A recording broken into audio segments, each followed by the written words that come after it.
ನಮಸ್ಕಾರ ಸ್ನೇಹಿತರೆ, history will tell you YouTube ಚಾನಲ್ಗೆ ಸ್ವಾಗತ. ಸ್ವಲ್ಪ ತಡ ಆಯಿತು, ಆದರೂ ಶುರು ಮಾಡ್ತಿದ್ದೀವಿ. ಮೊದಲಿಗೆ ನಾವು ಶುರು ಮಾಡ್ತಿರ್ತಕ್ಕಂಥದ್ದು ಇತಿಹಾಸದ ಒಂದು ವಿಡಿಯೋವನ್ನು ಶುರು ಮಾಡ್ತಿದ್ದೀವಿ. ಅದರಲ್ಲಿ ಮೊದಲನೇದಾಗಿ ಪ್ರಾಚೀನ ಭಾರತದ ಇತಿಹಾಸ. ಸ್ಟಾರ್ಟಿಂಗಿಂದಲೇ ಹೋಗೋಣ. ಪ್ರಾಚೀನ ಭಾರತದ ಇತಿಹಾಸ, ಅದರಲ್ಲಿ ಒಟ್ಟು ಒಂದು ಸಿಲೆಬಸ್ ಏನು ಬರುತ್ತೆ, ಒಟ್ಟು 11 ಬಹುಮುಖ್ಯವಾದಂತಹ ಸಿಲೆಬಸ್ಗಳು ಬರುತ್ತೆ. ಅದರಲ್ಲಿ ಯಾವುದ್ಯಾವುದು ಅಂತ ನೋಡೋದಾದರೆ, ಮೊದಲಿಗೆ ಇತಿಹಾಸದ ಅರ್ಥ ಮತ್ತು ವ್ಯಾಖ್ಯಾನಗಳು ಮತ್ತು ಸಂಸ್ಕೃತಿ. ಇತಿಹಾಸದ ಅರ್ಥ ಮತ್ತು ವ್ಯಾಖ್ಯೆ ಹಾಗೂ ಸಂಸ್ಕೃತಿ. ಎರಡನೇದು ಸಿಂಧೂ ಬಯಲಿನ ನಾಗರಿಕತೆ. ನಮ್ಮ ಹಳೆಯ ನಾಗರಿಕತೆಗಳಾದಂಥ ಸಿಂಧೂ ಬಯಲಿನ ನಾಗರಿಕತೆ ಬಗ್ಗೆ ನೋಡ್ತೀವಿ. ಅದಾದ ಮೇಲೆ ವೇದಗಳ ಕಾಲ. ಏನು 4 ವೇದಗಳು ಬರುತ್ತೆ, ಅದ್ರ ಬಗ್ಗೆ ತಿಳ್ಕೊಂಡು ಇನ್ನೂ ಅತಿ ಹೆಚ್ಚಿನ ವಿಷಯಗಳನ್ನು ಕೂಡ ತಿಳ್ಕೊಳ್ತೀವಿ. ಅದಾದಮೇಲೆ ಹೊಸ ಧರ್ಮಗಳು. ಇದೆಲ್ಲ ಆದಮೇಲೆ, ವೇದಗಳೆಲ್ಲ ಆದಮೇಲೆ ಯಾವ್ಯಾವ ಧರ್ಮಗಳು ಹುಟ್ಕೊಂಡು ಅನ್ನೋದನ್ನು ತಿಳಿಯುತ್ತೆ. ಮತ್ತು ಭಾರತದ ಮೇಲೆ ವಿದೇಶಿಯರ ದಾಳಿ. ಭಾರತದ ಮೇಲೆ ಯಾವ್ಯಾವ ರಾಜರುಗಳು ದಂಡೆತ್ತಿ ಬಂದರು, ಯಾರ್ಯಾರು ದಾಳಿ ಮಾಡಿದರು ಅನ್ನೋದನ್ನು ತಿಳ್ಕೊಳ್ತೀವಿ. ಅದಾದಮೇಲೆ ಮೌರ್ಯ ಸಾಮ್ರಾಜ್ಯ. ಅದಾದಮೇಲೆ ಕುಶಾನರು ಬರ್ತಾರೆ. ಕುಶಾನರು ಆದಮೇಲೆ ಗುಪ್ತರಾದಮೇಲೆ ವರ್ಧನರು ಆದಮೇಲೆ ಪಲ್ಲವರು, ನಂತರ ಕಡೆಯದಾಗಿ ಚೋಳರು. ಇದಿಷ್ಟು ಬಹುಮುಖ್ಯವಾದಂತಹ ಸಿಲೆಬಸ್ಸು.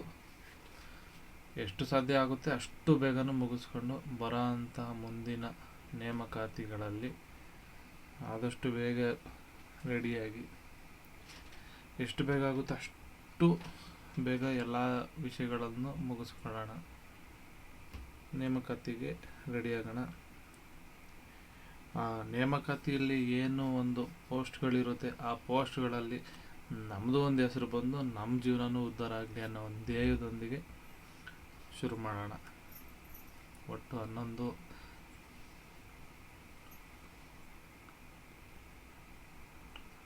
11 ಬಹುಮುಖ್ಯವಾದಂತಹ ಪಠ್ಯಗಳ ಕ್ರಮ.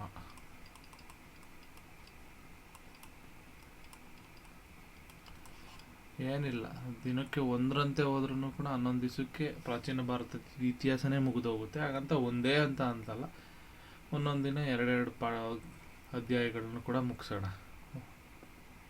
ತುಂಬ ಲೆಂತ್ ಇದ್ದಾಗ ಒಂದು ದಿವಸಕ್ಕೆ ಒಂದೇ ಮುಗಿಸೋಣ.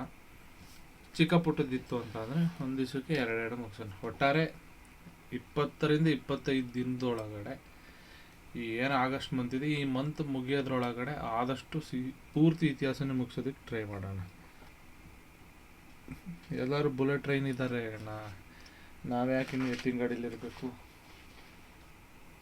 ಆದಷ್ಟು ಬೇಗ ನಾವು ಕೂಡ ಸಿಲೆಬಸ್ನ ಮುಗಿಸಿ ನೇಮಕಾತಿಗೆ ಜೈ ಅನ್ನೋಣ. ನಮ್ಮದು ಒಂದೊಂದು ಹೆಸರು ಬರಲಿ. ನೇಮಕಾತಿಯಲ್ಲಿ ಇರ್ತಕ್ಕಂಥ ಪೋಸ್ಟ್ಗಳೇನಿದೆ ಅದರಲ್ಲಿ ನಮ್ಮ ಶ್ರಮ, ನಮ್ಮ ಬೆವರಿನ ನಮ್ಮ ತಂದೆ ತಾಯಿ ಕಷ್ಟ, ಇದೆಲ್ಲ ಸಾರ್ಥಕತೆಯಾಗಿ ಒಂದು ಆ ಪೋಸ್ಟ್, ಆ ಲಿಸ್ಟಲ್ಲಿ ನಮ್ಮದು ಒಂದು ಹೆಸರು ಬರಲಿ ಅನ್ನೋ ಒಂದು ಧ್ಯೇಯದೊಂದಿಗೆ ಶುರು ಮಾಡೋಣ. ಮೊದಲಿಗೆ ಇತಿಹಾಸದ ಅರ್ಥ ಮತ್ತು ವ್ಯಾಖ್ಯೆಗಳು ಮತ್ತು ಸಂಸ್ಕೃತಿ ಬರ್ಕೊಳ್ಳಿ. ಈ ಸಿಲೆಬಸ್ ಯಾರ್ಯಾರು ಬರ್ಕೊಂಡಿಲ್ಲ ಆಮೇಲೆ ಬರ್ಕೊಳ್ಳಿ. ಈಗ ಸ್ಟಾರ್ಟ್ ಮಾಡೋಣ ಕ್ಲಾಸಸ್ನ.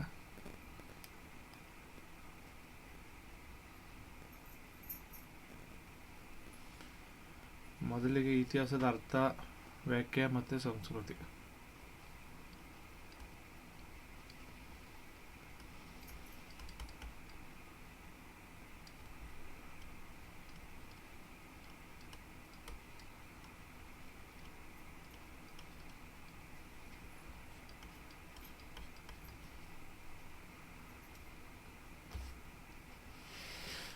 ಮೊದಲಿಗೆ ನಾವು ಇತಿಹಾಸದ ಬಗ್ಗೆ ತಿಳಿಯಬೇಕಾದ್ದು ಏನಂದರೆ, ನಮಗೆ ಇತಿಹಾಸದ ಬಗ್ಗೆ ಮೊದಲಿಗೆ ತಿಳಿಯೋದು ಏನಂದರೆ, ಆ ಇತಿಹಾಸ ಹೆಂಗೆ ಹುಟ್ಕೊತೋ ಅದ್ರ ಸಂಸ್ಕೃತಿ ಅನ್ನೋದು ಹೇಗೆ ಶುರುವಾಯಿತು ಅಂತ.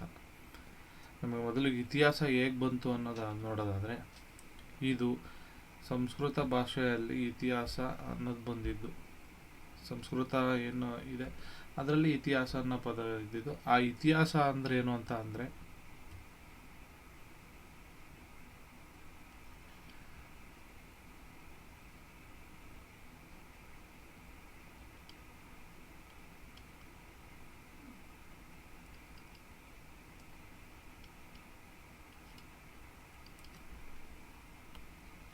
ಇತಿ ಎಂದರೆ ಹೀಗೆ, ಆ ಎಂದರೆ ಖಚಿತವಾಗಿ, ಹಸ್ ಎಂದರೆ ನಡೆಯಿತು. ಹೀಗೆ ಖಚಿತವಾಗಿ ನಡೆಯಿತು ಎನ್ನುವಂಥ ಸೂಚಿಸುವಂಥ ಈ ಸಂಸ್ಕೃತ ಪದವೇ ಇತಿಹಾಸ. ನಮಗೆ ಇತಿಹಾಸ ಹೇಗೆ ಬಂತು ಅಂದರೆ ಸಂಸ್ಕೃತ ಭಾಷೆಯಿಂದ ಬಂತು. ಅದರ ಅರ್ಥ ಏನಂದರೆ, ಇತಿ ಅಂದರೆ ಹೀಗೆ, ಆ ಅಂದರೆ ಖಚಿತವಾಗಿ, ಹಸ್ ಅಂದರೆ ನಡೆಯಿತು. ಹೀಗೆ ಖಚಿತವಾಗಿ ನಡೆಯಿತು ಅನ್ನೋದನ್ನು ಸೂಚಿಸೋದೇ ಇತಿಹಾಸ.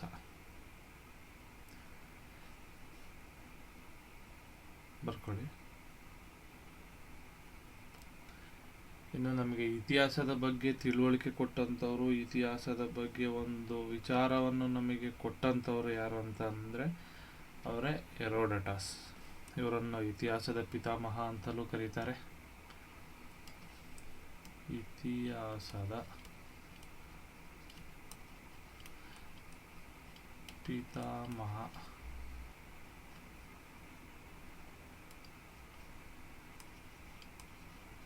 ಹೆರೋಡೋಟಸ್. ಯಾರು ಅಂದರೆ, ಇತಿಹಾಸದ ಪಿತಾಮಹ ಯಾರು ಅಂತ ಅಂದರೆ ಹೆರೋಡಟಸ್. ಇವರು ಬರೆದಿರೋ ಅಂಥ ಒಂದು ಪ್ರಸಿದ್ಧ ಕೃತಿ ಅಂತ ಅಂದರೆ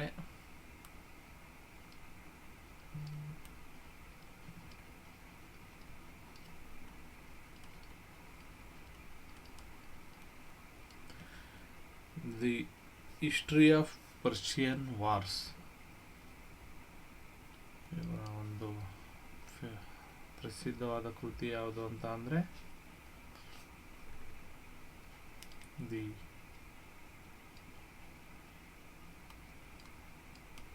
ಹಿಸ್ಟ್ರಿ ಆಫ್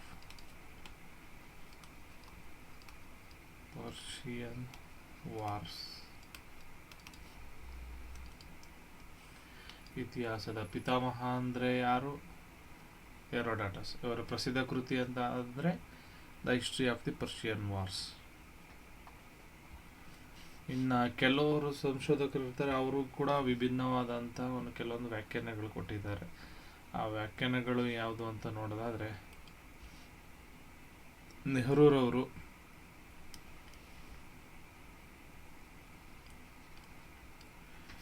ಅನಾಗರಿಕತೆಯಿಂದ ನಾಗರಿಕತೆಯೆಡೆಗೆ ಸಾಗಿದ ಜೀವನವೇ ಇತಿಹಾಸ.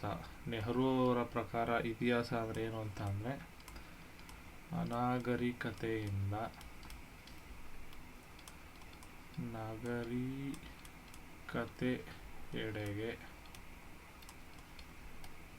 ಸಾಗಿದ ಜೀವನವೇ ಇತಿಹಾಸ. ಇನ್ನು ಹೆರೋಡಟಸ್, ಇತಿಹಾಸದ ಪಿತಾಮಹ ಏನಿದ್ದಾರೆ, ಅವರ ಪ್ರಕಾರ ಏನಂದರೆ, ಮುಂದಿನ ಪೀಳಿಗೆಯು ನೆನಪಿಡಬೇಕಾದ ಮಹತ್ವಪೂರ್ಣ ಘಟನೆಗಳ ದಾಖಲೆಯೇ ಇತಿಹಾಸ. ಅಂದರೆ ಹೆರೋಡಟಸರ ಪ್ರಕಾರ ಇತಿಹಾಸ ಅಂದರೆ ಏನು ಅಂತಂದರೆ, ಮುಂದಿನ ಪೀಳಿಗೆಯು ನೆನಪಿಡಬೇಕಾದ ಮಹತ್ವಪೂರ್ಣ ಘಟನೆಗಳ ದಾಖಲೆಯೇ ಇತಿಹಾಸ. ಘಟನೆಗಳ ದಾಖಲೆಯೇ ಇತಿಹಾಸ. ಇನ್ನು ಅರಿಸ್ಟಾಟಲ್ ಅನ್ನೋರು ಪ್ರಕಾರ ಇತಿಹಾಸ ಅಂದರೆ ಏನು ಅಂತಂದರೆ, ಇತಿಹಾಸವು ಬದಲಾದ ಗತಕಾಲದ ವೃತ್ತಾಂತವಾಗಿದೆ ಎಂದು ಅವರು ವಿಮರ್ಶಿಸುತ್ತಾರೆ. ಇತಿಹಾಸವು ಬದಲಾದ ಗತಕಾಲದ ವೃತ್ತಾಂತವಾಗಿದೆ.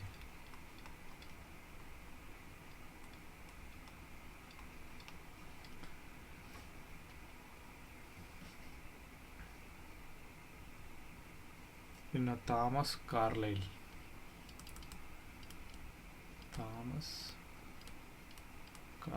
ಅವರ ಪ್ರಕಾರ ಇತಿಹಾಸ ಏನಂದರೆ ವ್ಯಕ್ತಿಗಳ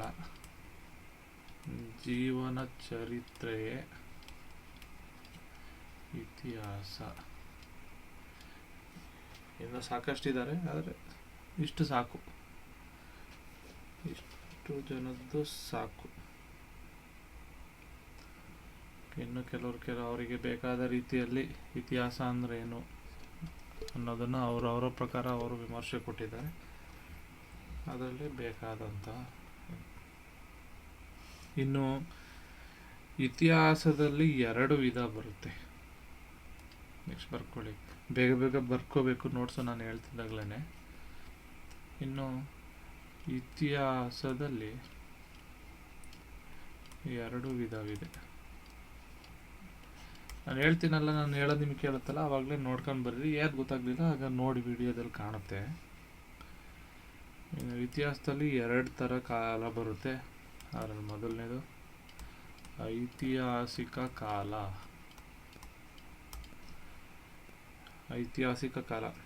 ಐತಿಹಾಸಿಕ ಕಾಲ ಅಂತ ಅಂದರೆ ಏನಂದರೆ, ಯಾವ ಕಾಲವು, ಯಾವ ಒಂದು ನಿರ್ದಿಷ್ಟ ಸಮಯವು ನಮಗೆ ಇತಿಹಾಸವನ್ನು ವಿಶ್ಲೇಷಿಸಲಾಗ್ಬೋದು, ಇಲ್ಲ ಅನ್ವೇಷಣೆ ಮಾಡೋದಕ್ಕಾಗ್ಬೋದು, ಇಲ್ಲ ಜಗತ್ತಿಗೆ ಪರಿಚಯಿಸಲು ಕೊಡೋದಕ್ಕೆ ಆಗಿರ್ಬೋದು.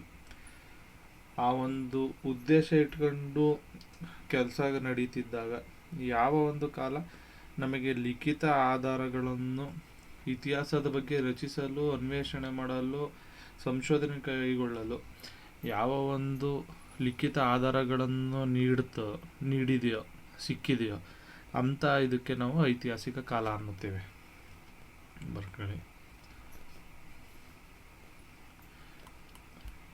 ಯಾವ ಕಾಲವು ನಮಗೆ ಇತಿಹಾಸವನ್ನು ಅನ್ವೇಷಿಸಲು ಲಿಖಿತ ಆಧಾರದ ದಾಖಲೆಗಳನ್ನು ನೀಡಿದೆಯೋ ಅದನ್ನು ನಾವು ಐತಿಹಾಸಿಕ ಕಾಲ ಎನ್ನುವರು.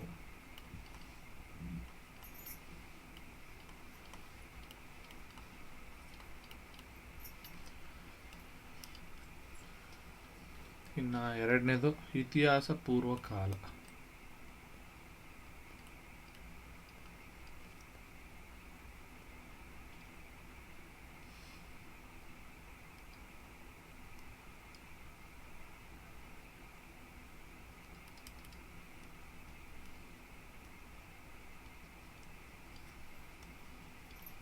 ಇತಿಹಾಸ ಪೂರ್ವ ಕಾಲ ಇದನ್ನು ಭಾಳ ಈಸಿಯಾಗಿ ನೆನ್ಪಿಟ್ಕೋಬೋದು ಫ್ರೆಂಡ್ಸ್. ಇದನ್ನು ಭಾಳ ಬೇಗ ನೆನ್ಪಿಟ್ಕೋಬೋದು. ಈ ಇತಿಹಾಸ ಪೂರ್ವ ಕಾಲ ಏನಂದರೆ ಐತಿಹಾಸಿಕ ಕಾಲಕ್ಕೆ ಆಪೋಸಿಟ್. ಅಂದರೆ ಯಾವ ಕಾಲವು ನಮಗೆ ಇತಿಹಾಸವನ್ನು ತಿಳಿಸಲು, ಇತಿಹಾಸ ರಚನೆಗೆ ನಮಗೆ ಲಿಖಿತ ಆಧಾರಗಳನ್ನು ನೀಡಿಲ್ಲವೋ, ಯಾವ ಒಂದು ಆಧಾರ ವಿಚಾರಗಳನ್ನು ನೀಡಿಲ್ವೋ ಅಂತ ಇದು ಕಾಲಕ್ಕೆ ನಾವು ಇತಿಹಾಸ ಪೂರ್ವ ಕಾಲ ಅಂತೀವಿ. ಇತಿಹಾಸ ರಚನೆಗೆ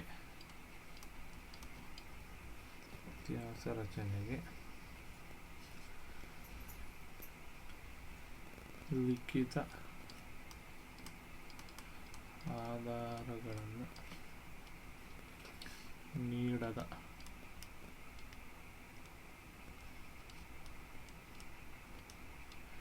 ನೀಡದ ಕಾಲವನ್ನೇ ಇತಿಹಾಸ ಪೂರ್ವ ಕಾಲ ಅಂತ ಕರಿತೀವಿ ನಾವು.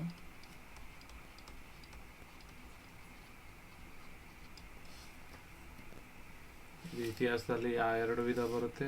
ಆ ಎರಡು ವಿಧ ಯಾವುದು ಅಂತಂದರೆ ಐತಿಹಾಸಿಕ ಕಾಲ ಹಾಗೂ ಇತಿಹಾಸ ಪೂರ್ವ ಕಾಲ. ಐತಿಹಾಸಿಕ ಕಾಲ ಅಂದರೆ ಯಾವ ಕಾಲವು ನಮಗೆ ಇತಿಹಾಸವನ್ನು ಅನ್ವೇಷಿಸಲು ರಚಿಸಲು ಲಿಖಿತ ಆಧಾರಗಳನ್ನು ನೀಡಿದೆಯೋ ಅಂಥದನ್ನು ನಾವು ಐತಿಹಾಸಿಕ ಕಾಲ ಅಂತ ಕರಿತೀವಿ. ಇನ್ನು ಇತಿಹಾಸ ಪೂರ್ವ ಕಾಲ ಅಂತ ಅಂದರೆ ಇತಿಹಾಸ ರಚನೆಗೆ ಲಿಖಿತ ಆಧಾರಗಳನ್ನು ನೀಡದ ಕಾಲವನ್ನು ಇತಿಹಾಸ ಪೂರ್ವ ಕಾಲ ಅಂತ ಕರಿತೀವಿ.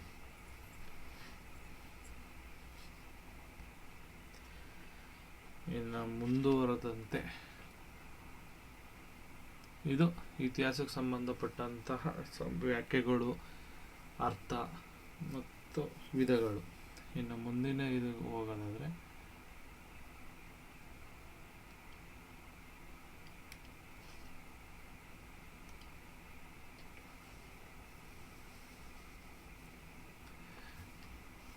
ಇತಿಹಾಸ ಪೂರ್ವ ಕಾಲ ಬರ್ಕೊಳ್ಳಿ ಇಡೀನು. ಇತಿಹಾಸ ಪೂರ್ವ ಕಾಲ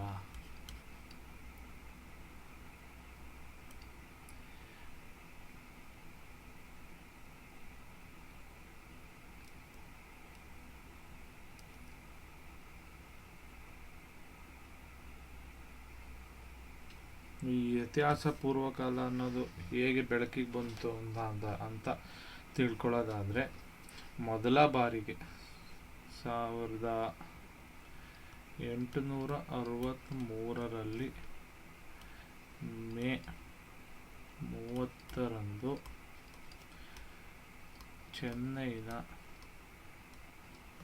ಚೆನ್ನೈನ ಬಳಿಯ ಪಲ್ಲಾವರಂನಲ್ಲಿ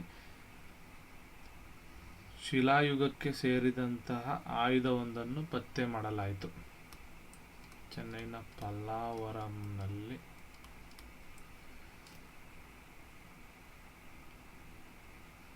ಶಿಲಾಯುಗಕ್ಕೆ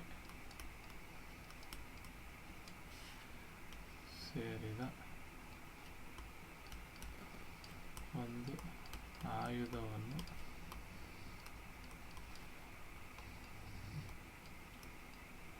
ದೊರೆಯಿತು.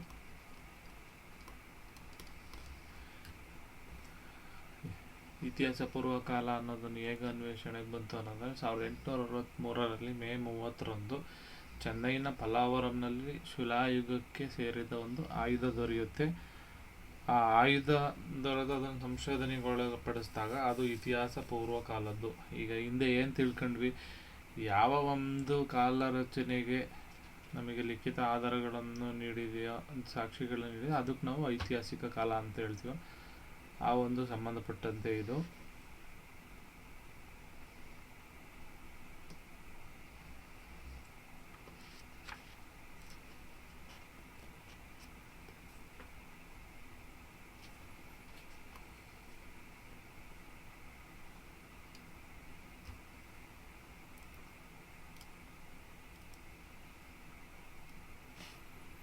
ಈಗ ಇದನ್ನ ಒಂದು ಸಂಬಂಧಪಟ್ಟಂತೆ ಶಿಲಾಯುಗಕ್ಕೆ ಸೇರಿದ ಆಯುಧವನ್ನು ಕಂಡುಹಿಡಿದವರು ಯಾರು ಅಂತ ಅಂದರೆ ಮೊದಲ ಬಾರಿಗೆ Robert Bruce Foote.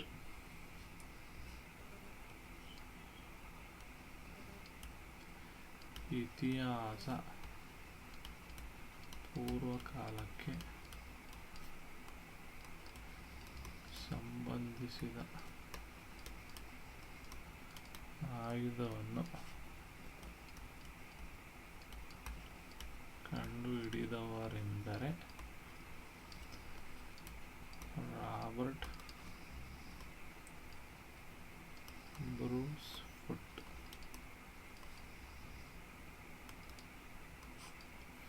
Robert Bruce Foote ಅನ್ನೋರಿಗೆ ಶಿಲಾಯುಗಕ್ಕೆ ಸೇರಿದ ಆಯುಧ ಸಿಗುತ್ತೆ. ಹೀಗಾಗಿ ಇವರನ್ನು ಇತಿಹಾಸ ಪೂರ್ವಕಾಲದ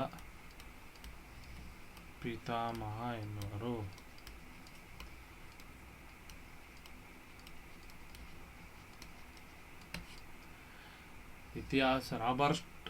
ರಾಬರ್ಟ್ ಬ್ರೂಸ್ ಫುಟ್ ಅನ್ನು ಇತಿಹಾಸದ ಪಿತಾಮಹ ಅಂತ ಯಾಕೆ ಕರೀತಾರೆ ಅಂತ ಅಂದರೆ, ಮೊದಲಿಗೆ ಅವರಿಗೆ ಸಿಗೋದು 1863ರಲ್ಲಿ ಮೇ 30ರಂದು ಚೆನ್ನೈನ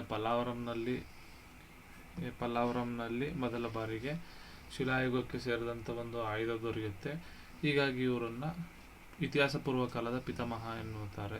ಈ ಹಿಂದೆ ನಾವು ತಿಳ್ಕೊಂಡಂಗೆ ಐತಿಹಾಸಿಕ ಕಾಲ, ಇತಿಹಾಸ ಪೂರ್ವ ಕಾಲ ಅಂತ ಕರಿತೀವಿ. ಇದು ಇತಿಹಾಸ ಪೂರ್ವ ಕಾಲವನ್ನು ಇತ್ತು ಅನ್ನೋದನ್ನು ತಿಳಿಸೋದಕ್ಕೆ ಒಂದು ಉತ್ತಮ ಪುರಾವೆಯಾಗಿರುತ್ತೆ ಅಂದಿನ ಯುಗಕ್ಕೆ.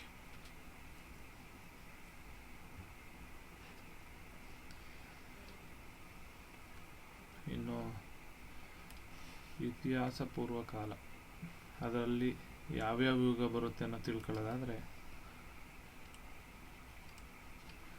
ಇತಿಹಾಸ ಪೂರ್ವ ಕಾಲ.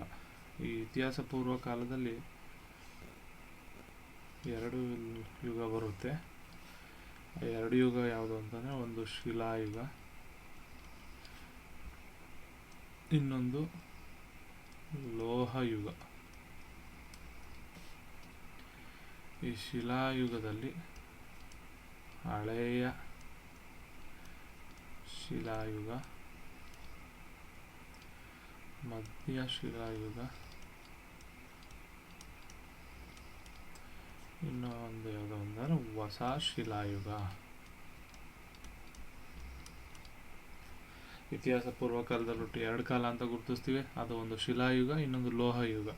ಈ ಶಿಲಾಯುಗದಲ್ಲಿ ಯಾವ್ದಾದ್ರು ಬರುತ್ತೆ ಅಂದರೆ ಹಳೆಯ ಶಿಲಾಯುಗ, ಮಧ್ಯ ಶಿಲಾಯುಗ, ಹೊಸ ಶಿಲಾಯುಗ. ಇನ್ನು ಲೋಹಯುಗದಲ್ಲಿ ಯಾವ್ದಾದ್ರು ಬರುತ್ತೆ ಅಂತ ಅಂದರೆ ತಾಮ್ರಯುಗ, ಕಬ್ಬಿಣ ಯುಗ. ಲೋಹಯುಗದಲ್ಲಿ ಯಾವ್ದಾದ್ರು ಬರುತ್ತೆ ಅಂತ ಅಂದರೆ ತಾಮ್ರಯುಗ, ಕಬ್ಬಿಣ ಯುಗ ಅಂತ ಬರುತ್ತೆ. ಅದರಲ್ಲಿ ಮೊದಲನೆಯದು ಹಳೆಯ ಶಿಲಾಯುಗ.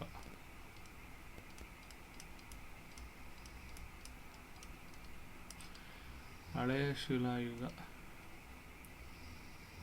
ಈ ಹಳೆಯ ಶಿಲಾಯುಗವನ್ನು ಪ್ಯಾಲಿಯೋಲಿಥಿಕ್ ಎಂತಲೂ ಕರೆಯುತ್ತಾರೆ. ಅಂದರೆ ಪ್ಯಾಲಿಯೋ ಎಂದರೆ ಹಳೆಯ, ಲಿಥಿಕ್ ಎಂದರೆ ಶಿಲೆ ಎಂದರ್ಥ. ಈ ಹಳೆಯ ಏನೆಂದರೆ ಹಳೆಯ ಶಿಲಾಯುಗವನ್ನು ಬರ್ಕೊಳ್ಳಿ. ಹಳೆಯ ಶಿಲಾಯುಗವನ್ನು ಪಾಲಿಯೋಲಿಥಿಕ್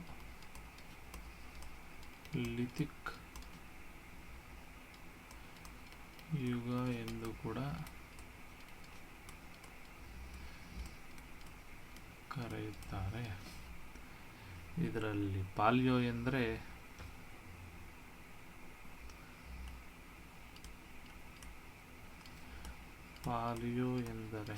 ಹಳೆಯ, ಲಿಥಿಕ್ ಎಂದರೆ ಶಿಲೆ. 2 ಸೇರಿದೆ ಹಳೆಯ ಶಿಲಾಯುಗ.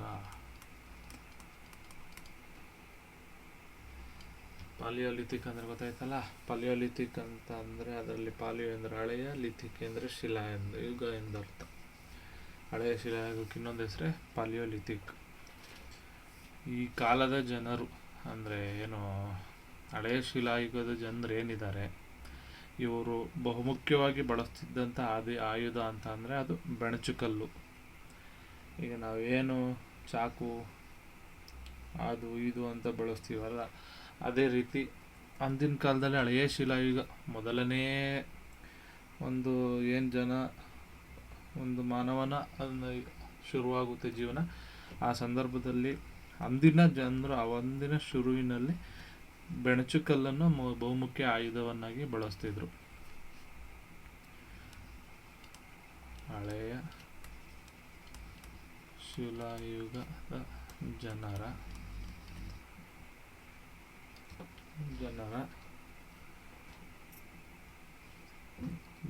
ಬಹುಮುಖ್ಯವಾದ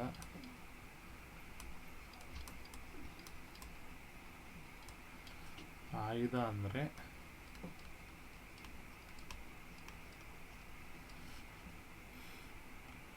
ಬೆಣಚುಕಲ್ಲು.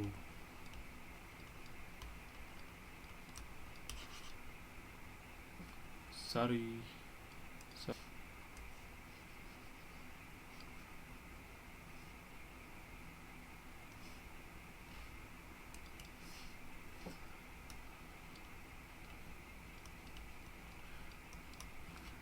ಮೇನ್ ಪಾಯಿಂಟಿಗೆ ಕಲರ್ ಚೇಂಜ್ ಮಾಡ್ತೀನಿ. ಆದಷ್ಟು ಏನಾದರೂ ಮರ್ತು ಬರತ್ರೆ ನೀವೇ ಪಾಯಿಂಟ್ ಮಾಡ್ಕೊಂಡು ಬರ್ಕೊಳ್ಳಿ.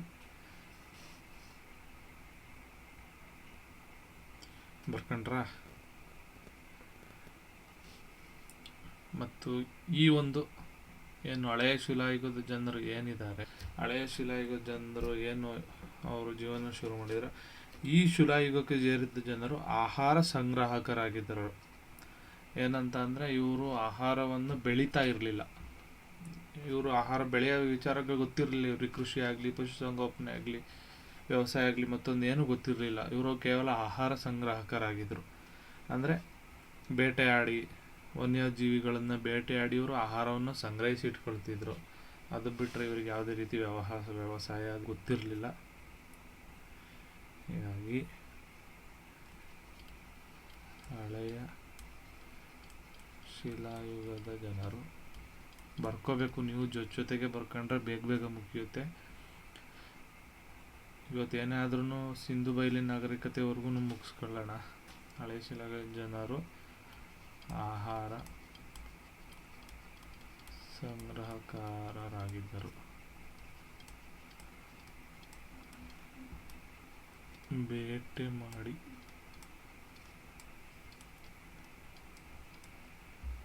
ಆಹಾರವನ್ನು ಸಂಗ್ರಹಿಸುತ್ತಿದ್ದರು.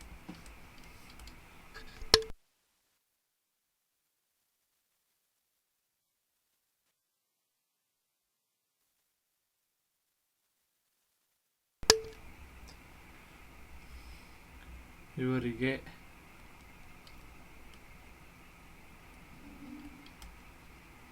ಬೆಂಕಿ ಮತ್ತು ವ್ಯವಸಾಯದ ಬಗ್ಗೆ ಅರಿವು ಇರಲಿಲ್ಲ. ಏನಂತಂದರೆ ಹಳೆಯ ಶಿಲಾಯುಗದ ಜನರು ಆಹಾರ ಸಂಗ್ರಾಹಕರಾಗಿದ್ದರು, ಬೇಟೆ ಮಾಡಿ ಆಹಾರವನ್ನು ಸಂಗ್ರಹಿಸ್ತಿದ್ರು. ಇವರಿಗೆ ಬೆಂಕಿ ಮತ್ತು ವ್ಯವಸಾಯದ ಬಗ್ಗೆ ಅರಿವು ಇರಲಿಲ್ಲ. ಹಳೆಯ ಶಿಲಾಯುಗಕ್ಕೆ ಸಂಬಂಧಪಟ್ಟಿದ್ದು. ಈಗ ನೆಕ್ಸ್ಟು ಮಧ್ಯಶಿಲಾಯುಗ. ಶಿಲಾಯುಗದ ನಂತರ ಬರುವಂಥದ್ದೇ ಮಧ್ಯಶಿಲಾಯುಗ.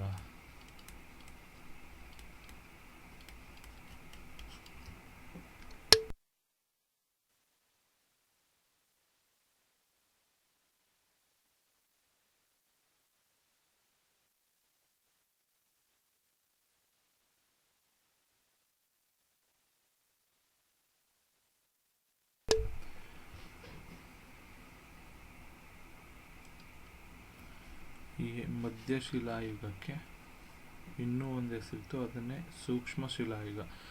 ಮಧ್ಯಶಿಲಾಯುಗವನ್ನು ಸೂಕ್ಷ್ಮ ಶಿಲಾಯುಗ ಅಂತಲೂ ಕರಿತಿದ್ರು. ಈ ಮಧ್ಯಶಿಲಾಯುಗದ ಜನರು ಏನಿದ್ದಾರೆ, ಇವರಿಗೆ ಬೇಟೆ ಆಡೋದು ಸಹ ಗೊತ್ತಿತ್ತು, ಆಹಾರ ಸಂಗ್ರಹಕಾರರು ಆಗಿದ್ದರು, ಹಾಗೂ ಇವರಿಗೆ ಬೆಂಕಿಯನ್ನು ಬಳಸೋದು ಕೂಡ ಗೊತ್ತಿತ್ತು. ಇವರಿಗೆ ಬೆಂಕಿನ ಬಳಸಿ ಅದರಿಂದ ಉಪಯೋಗ ಪಡ್ಕೊಳ್ಳೋದು ಕೂಡ ಗೊತ್ತಿತ್ತು ಇವರಿಗೆ. ಹಾಗಾಗಿ ಇವರು ಹಳೆಯ ಶಿಲಾಯುಗದ ಜನರಿಗಿಂತ ಸ್ವಲ್ಪ ಮುಂದುವರಿದಂತಹ ಮಾನವ ವಿಕಸಿತಗೊಂಡಂಥ ಸಮಯ ಅದು. ಇವರಿಗೆ ಆಹಾರ ಸಂಗ್ರಾಹಕರಾಗಿದ್ದರು, ಬೆಂಕಿ ಉಪಯೋಗ ಕೂಡ, ಜೊತೆಗೆ ಪ್ರಾಣಿ ಸಾಕಾಣಿಕೆಯನ್ನು ಸಹ, ಪಶುಸಂಗೋಪನೆಯನ್ನು ಕೂಡ ಶುರು ಮಾಡಿದರು ಈ ಹಂತದಲ್ಲಿ ಇವರು. ಮಧ್ಯಶಿಲಾಯುಗದ ಜನರು ಏನಿದ್ದಾರೆ, ಇವರಿಗೆ ಪ್ರಾಣಿ ಸಾಕಾಣಿಕೆ ಬಗ್ಗೆನೂ ಕೂಡ ತಿಳಿದಿತ್ತು. ಹಾಗೆ ಸತ್ತೋರನ್ನು ಕೂಡ ಇವರು ಉಳೋದು ಶುರು ಮಾಡಿದರು. ಮಾನವ ವಿಕಸಿತ ಆದಂತೆ ತನ್ನ ಜೀವನ ಶೈಲಿಯಲ್ಲಿ ಕೆಲವೊಂದು ಬದಲಾವಣೆಗಳನ್ನು ಕೂಡ ಮಾಡ್ಕೊಂಡು ಬಂದಿದ್ದಾನೆ ಆಗಿದ್ದಾನೆ. ಬರ್ಕೊಳ್ಳಿ.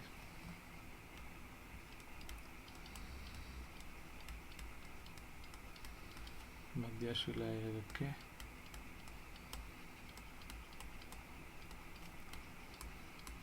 ಸೂಕ್ಷ್ಮ ಶಿಲಾಯುಗ ಅಂತಲೂ ಕರೀತಾರೆ.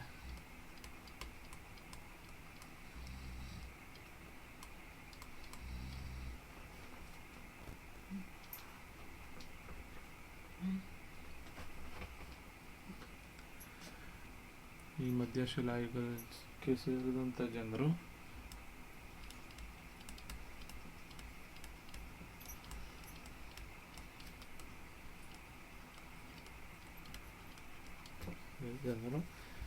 ಬೇಟೆಗಾರರಾಗಿದ್ದರು.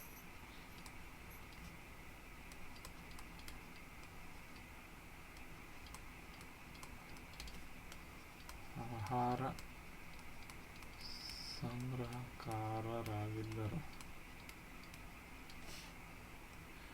ಹಾಗೂ ಪ್ರಾಣಿಗಳ ಸಾಕಾಣಿಕೆಗೂ ತಿಳಿದಿತ್ತು.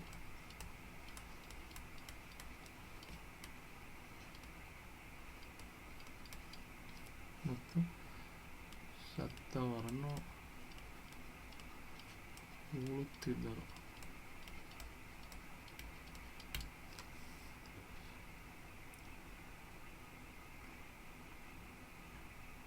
ಮಧ್ಯಾಶಿಗೆ ಸಂಬಂಧಪಟ್ಟಂತೆ ಅನ್ವೇಷಿಸಿದ ಮೊದಲ ಸ್ಥಳ ಯಾವುದು ಅಂತಂದರೆ ಉತ್ತರ ಪ್ರದೇಶದ ಮಿರ್ಜಾಪುರದ ಬಂಡೆಗೆ. ಈ ಮಧ್ಯಶಿಲಾಯುಗಕ್ಕೆ ಸಂಬಂಧಪಟ್ಟಂಥ ಕುರುಹು ಏನು ಸಿಕ್ತು ಅದನ್ನು ಅನ್ವೇಷಿಸಿದ ಮೊದಲ ಜಾಗ ಅಂತ ಅಂದರೆ ಅದು ನಮ್ಮ ಭಾರತದೇ ಆಗಿರ್ತಕ್ಕಂಥ ಉತ್ತರ ಪ್ರದೇಶದ ಮಿರ್ಜಾಪುರದ ಬಂಡೆ ಗುಹೆ.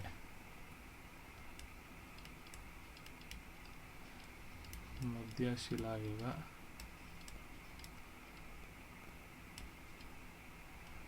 ಅನ್ವೇಷಿಸಿದ ಮೊದಲ ಸ್ಥಳ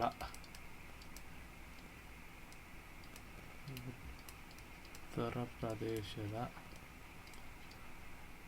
ಪ್ರದೇಶದ ಮಿರ್ಜಾಪುರದ ಬಂಡೆ ಗುಹೆ. ಇದಿಷ್ಟು ಕೂಡ ಮಧ್ಯಶಿಲಾಯುಗಕ್ಕೆ ಸಂಬಂಧಪಟ್ಟಿದ್ದು.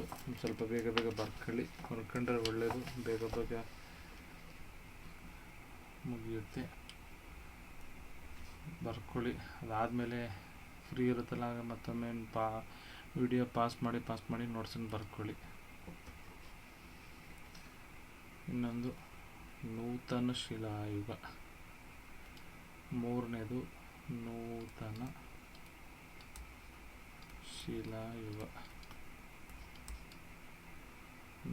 ಶಿಲಾಯುಗ.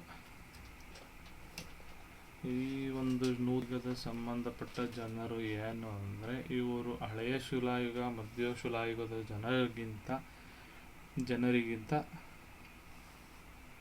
ತುಂಬ ಮುಂದುವರಿದ ಜನರಾಗಿರ್ತಾರೆ. ಮುಂದುವರಿದ ಮಾನವನ ವಿಕಸಿತವಾಗಿರುತ್ತದೆ, ಮುಂದುವರಿದ ಜನಾಂಗ ಆಗಿರುತ್ತದೆ. ಯಾಕಂತಂದರೆ ಇವರು ಬೆಣಚುಕಲ್ಲು ಆಯುಧಗಳ ಬದಲಾಗಿ ಇವರು ಚೂಪಾದ ಹರಿತವಾದ ಆಯುಧಗಳನ್ನು ಬಳಸ್ತಾ ಇರ್ತಾರೆ.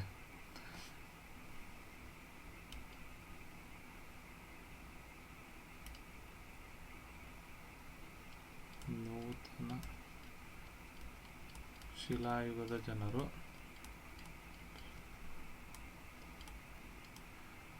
ಬೆಣಚು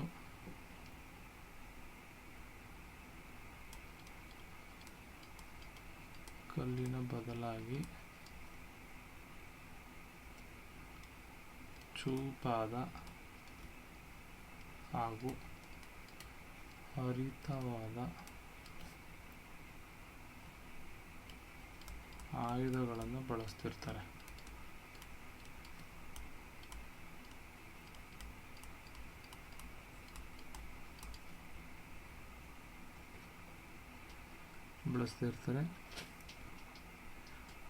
ಮತ್ತು ಕೃಷಿಗೆ ಅತಿ ಹೆಚ್ಚಿನ ಮಹತ್ವವನ್ನು ಮಾನವ ಈ ಹಂತದಲ್ಲಿ ಕೃಷಿಗೆ ಅತಿ ಹೆಚ್ಚಿನ ಮಹತ್ವ ಕೂಡ ದೊರೆಯುತ್ತೆ.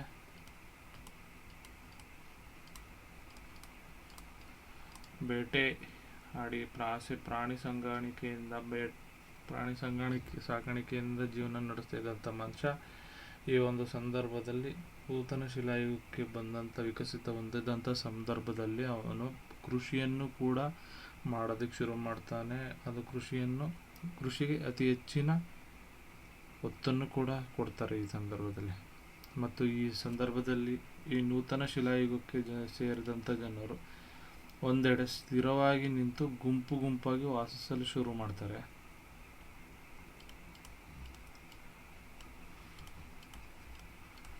ನೂತನ ಶಿಲಾಯುಗದ ಜನರು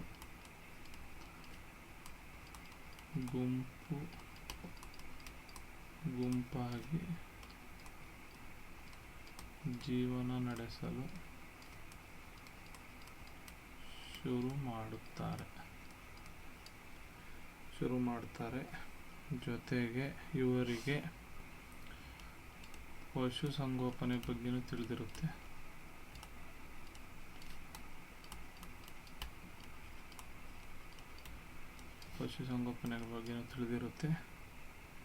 ಇವರುಗಳು ಆಭರಣವನ್ನು ಕೂಡ ಬಳಸೋದಕ್ಕೆ ಶುರು ಮಾಡಿರ್ತಾರೆ.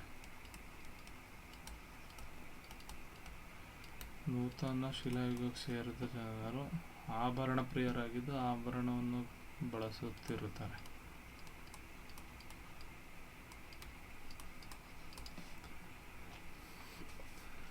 ಇದು ನೂತನ ಶಿಲಾಯುಗದ ಕೆಲವೊಂದು ಪಾಯಿಂಟ್ಸು. ಹಳೆಯ ಶಿಲಾಯುಗ, ಮಧ್ಯ ಶಿಲಾಯುಗ ಹಾಗೂ ನೂತನ ಶಿಲಾಯುಗ ಆದಮೇಲೆ ಬರ್ತಕ್ಕಂಥದ್ದು ಲೋಹಯುಗ. ಆ ಲೋಹಯುಗದಲ್ಲಿ ಬರ್ತಕ್ಕಂಥದ್ದು ಮೊದಲನೇದು ಯಾವುದಂದರೆ ತಾಮ್ರಯುಗ. ಏನಂದರೆ ಲೋಹಯುಗದಲ್ಲಿ ಮೊದಲನೇದು ತಾಮ್ರಯುಗ.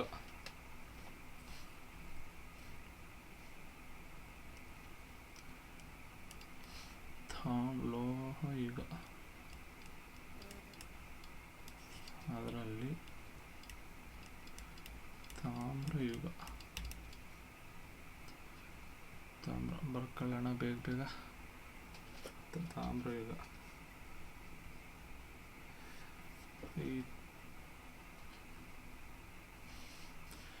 ಈ ತಾಮ್ರಯುಗದ ಜನರು ವಿಕಸಿತ ಹೊಂದಿದ ನಂತರ ಇವರು ಕೆಲವು ಕ್ಷೇತ್ರಗಳಲ್ಲೂ ಕೂಡ ಗಮನಾರ್ಹವಾದಂತಹ ಅಭಿವೃದ್ಧಿಯನ್ನು ಸಹ ಹೊಂದುತ್ತಾರೆ.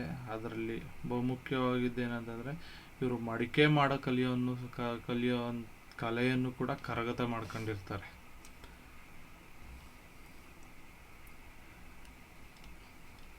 ತಾಮ್ರಯುಗದ ಜನರು ಮಡಿಕೆ ಮಾಡುವ ಕಲೆಯನ್ನು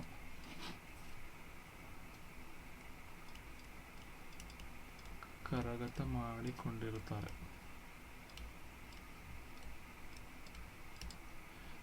ಮಾಡಿಕೊಂಡಿರ್ತಾರೆ.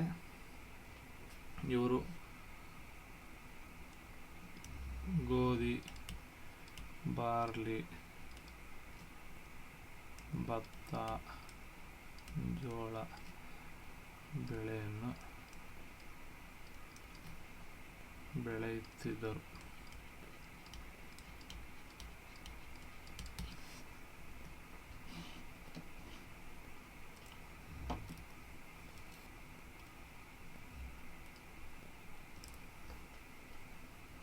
ಈ ತಾಮ್ರಯುಗದ ಜನರು ಏನಿರ್ತಾರೆ,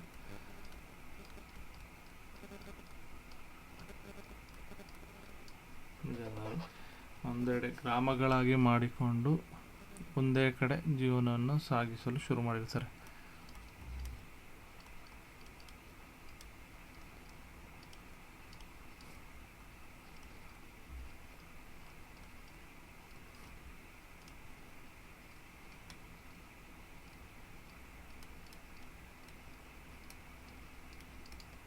ತಾಮ್ರಯುಗದ ಜನರು ಗ್ರಾಮಗಳನ್ನಾಗಿ ಮಾಡಿಕೊಂಡು ಜೀವನವನ್ನು ನಡೆಸ್ತಾ ಇರ್ತಾರೆ.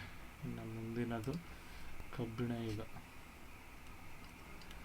ತಾಮ್ರಯುಗ ಆದರೆ ಬರ್ತಕ್ಕಂಥದ್ದೇ ಕಬ್ಬಿಣ ಯುಗ, ಕಡೆಯಾದಂತಹ ಯುಗ ಕಬ್ಬಿಣ ಯುಗ.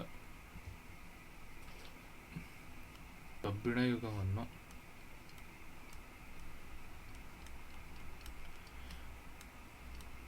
ಬೃಹತ್ ಶಿಲಾಯುಗ ಅಂತಲೂ ಕರೀತಾರೆ.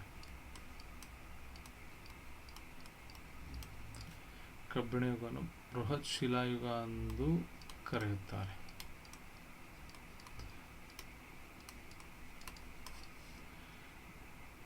ಕಬ್ಬಿಣ ಯುಗವನ್ನು ಬೃಹತ್ ಶಿಲಾಯುಗ ಅಂತಲೂ ಕರೀತಾರೆ. ಇದಕ್ಕೆ ಪ್ರಮುಖವಾದಂಥ ನೆಲೆಗಳು, ಕಬ್ಬಿಣ ಯುಗ ಇತ್ತು, ಕಬ್ಬಿಣ ಯುಗ ನಡೆದಿದೆ ಅನ್ನೋದಕ್ಕೆ ಪ್ರಮುಖವಾದಂತಹ ನೆಲೆಗಳು ಯಾವುವು ಅಂದರೆ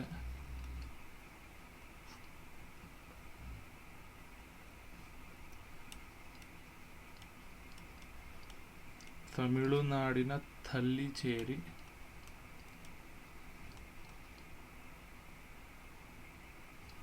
ತಮಿಳುನಾಡಿನ ತೆಲ್ಲಿಚೇರಿ ಹಾಗೂ ಪೆರಂಬದೂರು. ಪಾಕಿಸ್ತಾನದ ಪೇಶಾವರ ಹಾಗೂ ಮೂರನೇದು ನಮ್ಮದೇ ನಾವಿರೋಂಥದ್ದೇ ಕರ್ನಾಟಕದ ಬ್ರಹ್ಮಗಿರಿ, ಟಿ ನರಸೀಪುರ, ಮಸ್ಕಿ, ಈ ಕಡೆ ಇದು ಸಾವನದುರ್ಗ. ಇನ್ನು ಬಾಗೂರು.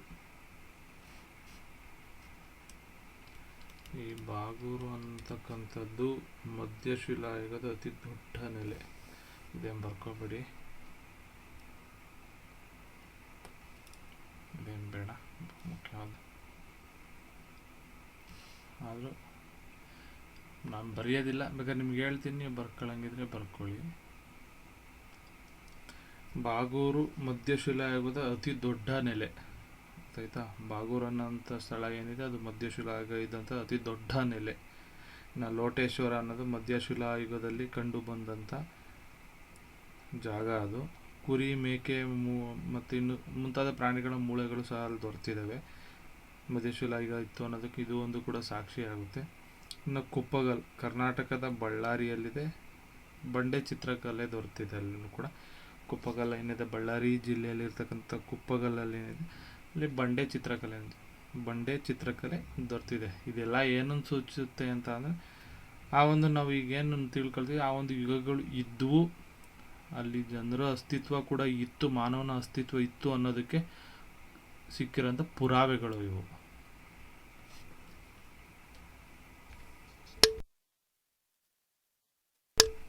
ಇದು ಇತಿಹಾಸದ ಅರ್ಥ, ವ್ಯಾಖ್ಯೆಗಳು ಮತ್ತು ಸಂಸ್ಕೃತಿ ಹೇಗೆ ಬಂತು, ಹೇಗೆ ಶುರುವಾಯಿತು, ನಮ್ಮ ಇತಿಹಾಸ ಅನ್ನೋದು ಹೇಗೆ ಶುರುವಾಯಿತು ಅನ್ನೋದು ಇಲ್ಲಿವರೆಗೂ ತಿಳ್ಕೊಂಡಿದ್ದು. ಮುಂದಿನದು ಯಾವುದಂದರೆ ಸಿಂಧೂ ಬಯಲಿನ ನಾಗರಿಕತೆ. ಅದನ್ನು ಮುಂದಿನ ತರಗತಿಯಲ್ಲಿ ತಿಳ್ಕೊಳ್ಳೋಣ. ಮುಂದಿನ ತರಗತಿಯಲ್ಲಿ ಸಿಂಧೂ ಬಯಲಿನ ನಾಗರಿಕತೆ ಕಂಪ್ಲೀಟ್ ಮುಗಿಸೋಣ. ಅಧ್ಯಾಯ 2 ಸಿಂಧೂ ಬಯಲಿನ ನಾಗರಿಕತೆ. ಓಕೆ ಫ್ರೆಂಡ್ಸ್, ಇವತ್ತಿನ ವಿಡಿಯೋ ಮುಗಿದಿದೆ.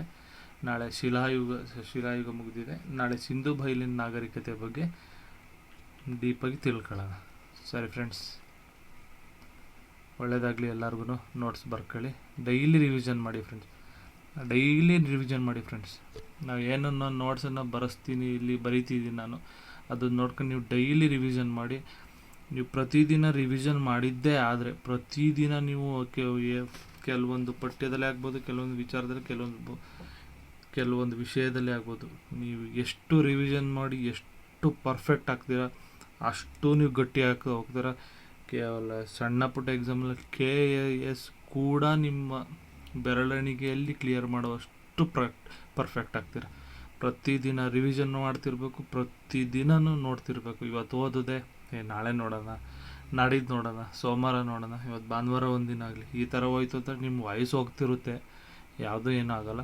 ಪ್ರತಿದಿನ ರಿವಿಷನ್ ಮಾಡಿ, ಏನಿರುತ್ತೆ ಪ್ರತಿದಿನವೂ ರಿವಿಷನ್ ಮಾಡಿ. ನಾನು ಮುಂದೆ ನೆಕ್ಸ್ಟ್ ಕ್ಲಾಸ್ಗಳಲ್ಲಿ ಹೇಳ್ತೀನಿ. ನನಗೆ ನಾನು ವಿಷಯವಾರು ಏನು ಪಠ್ಯಕ್ರಮ ಇದೆ, ವಿಷಯವಾರು ಏನಿದೆ, ಸಂವಿಧಾನ, ಅರ್ಥಶಾಸ್ತ್ರ, ಭೂಗೋಳ, ಇವನ್ನೆಲ್ಲ ನಾನು ಮಾಡ್ತೀನಿ. ಕೆಲವೊಂದು ಬುಕ್ಸನ್ನು ಹೇಳ್ತೀನಿ, ಅದನ್ನು ರೆಫರ್ ಮಾಡ್ಕೊಳ್ಳಿ. ಸರಿ ಫ್ರೆಂಡ್ಸ್, ನೋಟ್ಸ್ ಬರ್ಕೊಳ್ಳಿ. ಎಲ್ಲರಿಗೂ ಒಳ್ಳೆಯದಾಗಲಿ.